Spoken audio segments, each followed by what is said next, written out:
Buenos días, buenas tardes o buenas noches. Desde cualquier parte del mundo donde nos escuchen, o tú que estás en estos momentos en tu institución educativa, o tú que estás en estos momentos sin nada que hacer en tu casa, o tú que estás en estos momentos pues pensando cómo disfrutar de un buen pasatiempo en tu tiempo libre, valga la redundancia, te invito muy especialmente para que juntos hagamos un recorrido por un maravilloso mundo de la literatura. Y en esta oportunidad, en este maravilloso mundo de la literatura, queremos pues hacer ese recorrido con esos artistas, esos escritores que marcaron la historia de nuestra literatura colombiana y que le han dado la vuelta al mundo. Son libros que trascienden de generación en generación y que pues hoy queremos que tú los indagues, los leas o cierres los ojos por un momento y te imagines junto con nosotros ese mundo maravilloso que está escondido en cada uno de esos libros. La invitación entonces es a visitar mucho más las bibliotecas de cada una de las instituciones educativas y también la biblioteca pública municipal de nuestro municipio, que se encuentra en la Casa de la Cultura. Allí, desde el lunes a sábado, vas a encontrar posibilidades de leer, de escudriñar, de indagar, de descubrir y por supuesto de disfrutar. Porque disfrutamos en estos momentos dando lectura a espectaculares libros y reconociendo la historia de maravillosos artistas. En el espacio anterior tuvimos la oportunidad de leer Vida y obra de Gabriel García Márquez. Hoy, en estos espacios de lectura, vamos a recorrer la vida y obra de un artista, un escritor huilense. Él es José Eustacio Rivera, que es un escritor obviamente colombiano, que fue abogado y que era escritor y fue precursor de una de las obras más aclamadas de la lengua española, La Vorágine. La novela es considerada una gran épica, enmarcada en el ambiente selvático suramericano, que bien puede construir un documento histórico de la época. En 1921 también escribió otro libro que se llama Poemas Tierra de Promisión. Él es entonces José Eustacio Rivera, con quien vamos entonces a dar inicio a este maravilloso recorrido de la literatura que trae este libro. Lo vamos a hacer en dos partes en este podcast que realizamos desde nuestra administración municipal para todos ustedes, invitándolos a leer. La Vorágine. Arturo Cova nos cuenta su historia y la de Alicia. Alicia estaba condenada a casarse con un terrateniente viejo pero rico. Ella decide tener un amorío con Arturo Cova, un poeta culto, mujeriego y pobre, esperando que éste logre salvarla del matrimonio. Pero el prometido de Alicia condena a la cárcel a Arturo y la pareja de amantes decide ir al Casanare. Allí encuentran a los amigos que lo acogen y lo ayudan, Don Rofo y la pareja de Grisela y Fidel Franco. Antes me hubiera apasionado por alguna mujer, jugué mi corazón al azar y me ganó la violencia. Nada supe de los delicios embriagadores, ni de la confianza sentimental, ni de la zozobra de las miradas cobardes. Más que enamorado, fui siempre el dormidor cuyos labios no conocieron la suplicia. Con todo, ambicionaba el don divino del amor ideal, que me encendiera espiritualmente, para que mi alma destellara en mi cuerpo, como la llama sobre el leño que la alimenta.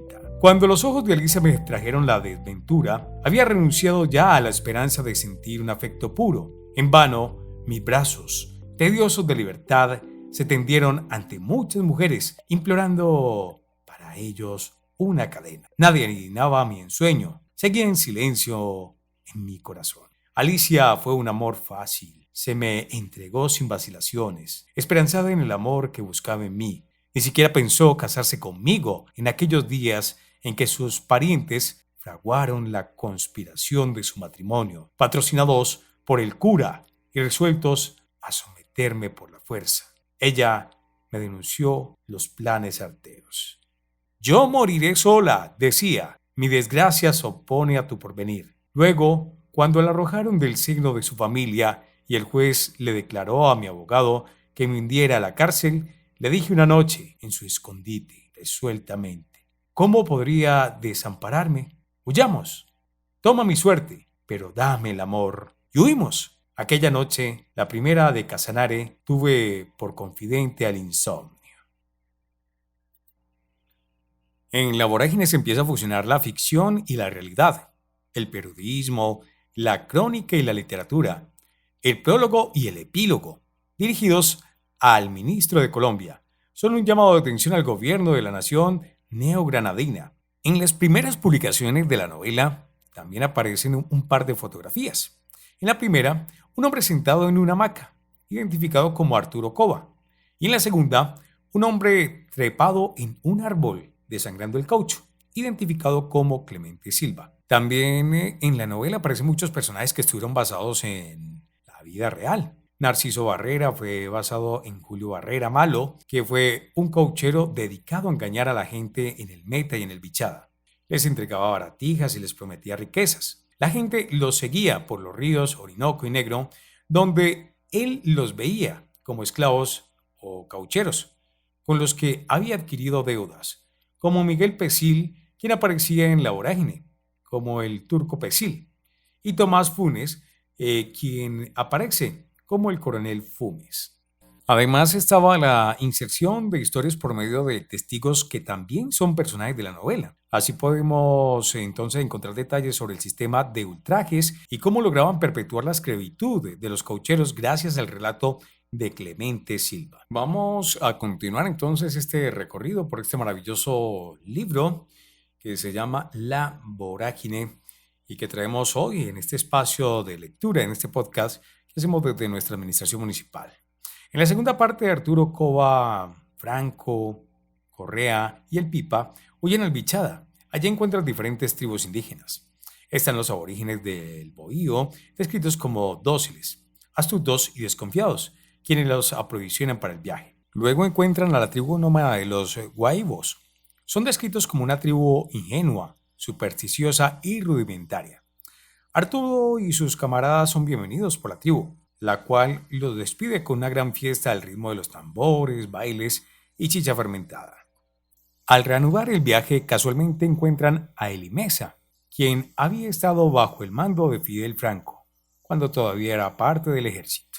En este segundo fragmento, entonces, vamos a dar lectura a una de las páginas de este espectacular libro. Por ese tiempo me invadió la misantropía, ensombreciéndome las ideas y desconyuntándome la decisión. En el sonambulismo de la congoja devoraba mis propios hieles, inepto, adormilado, como la serpiente que muda escama. Nadie había vuelto a nombrar a Alicia por desterrarla de mi pensamiento, mas esa misma delicadeza sublevaba en mi corazón todos los odios reconcentrados. Al comprender que me compadecían como a un vencido, entonces las blasfemas sollamaban mis labios y un velo de sangre se retenía sobre mis ojos. Y a Fidel lo atormentaba el tenaz recuerdo. Solo me parecía triste en sus confidencias, quizás por acoplarse con mi quebranto. Todo lo había perdido en horas impensadas,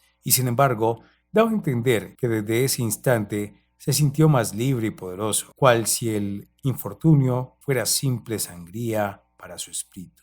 ¿Y por qué me lamentaba como un eunuco? ¿Qué perdía en Alicia que no la topara en otras hembras? Ella había sido un mero incidente en mi vida loca y tuvo el fin que debía tener. Barrera merecía mi gratitud. Además, la que fue mi querida tenía sus defectos. Era ignorante, caprichosa y colérica. Su personalidad carecía de relieve. Vista sin el lente de la pasión amorosa, aparecía la mujer común, la de encantos, atributos, por los admiradores que la perseguían. Sus cejas eran mezquinas, su cuello corto, la armonía de su piel o de su perfil, un poquito convencional. Desconocía la ciencia del beso y sus manos fueron incapaces de inventar la menor caricia. Jamás escogió un perfume que la distinguiera. Su juventud olía como la de todas. ¿Cuál era la razón de sufrir? Había que olvidarla, había que reír, había que empezar de nuevo. Mi destino así lo exigía, así lo deseaban, tácitos mis camaradas.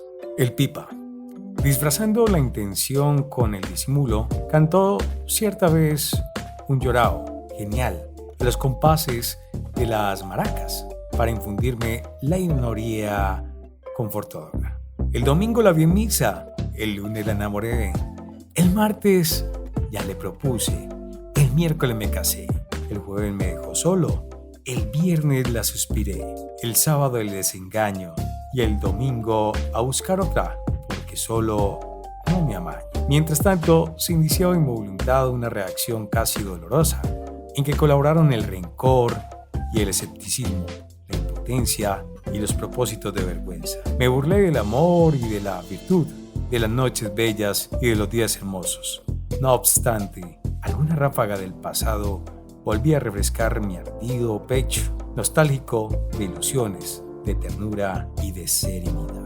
En este libro encontramos también una tercera parte, en la cual narra sobre Cobo y sus compañeros que continúan su camino junto a Clemente Silva. Se proponen recoger los huesos del hijo de Silva, los cuales fueron decomisados por el Cayeno, para luego continuar con su venganza. Clemente Silva continuaba narrando cómo cambió de dueño de cauchero en cauchero. Silva buscó quedarse cerca de la tumba de su hijo, en las selvas brasileras, hasta que pudieran exhumar sus huesos. En este tiempo duró perdido 2 meses en la selva, durante los cuales perdió la razón y sus compañeros perecieron. Y si usted quiere saber más de este libro, pues la invitación queda abierta para que disfrute de un momento de lectura especial narrado por este personaje que hace parte de este libro, el cual cuenta cómo se fragua la historia de esa época que estuvo marcada también en esta región del país por el caucho. Miremos cómo se transcriben las historias de nuestro país y se plasman en un libro para contarnos esa época y para decirnos cómo eran las problemáticas sociales justamente en ese tiempo. Queremos invitarlos desde la Casa de la Cultura, desde la Secretaría de Educación y desde nuestra biblioteca municipal para que usted se acerque y disfrute de estos espectaculares y maravillosos libros que sin duda alguna te van a transportar a otro mundo.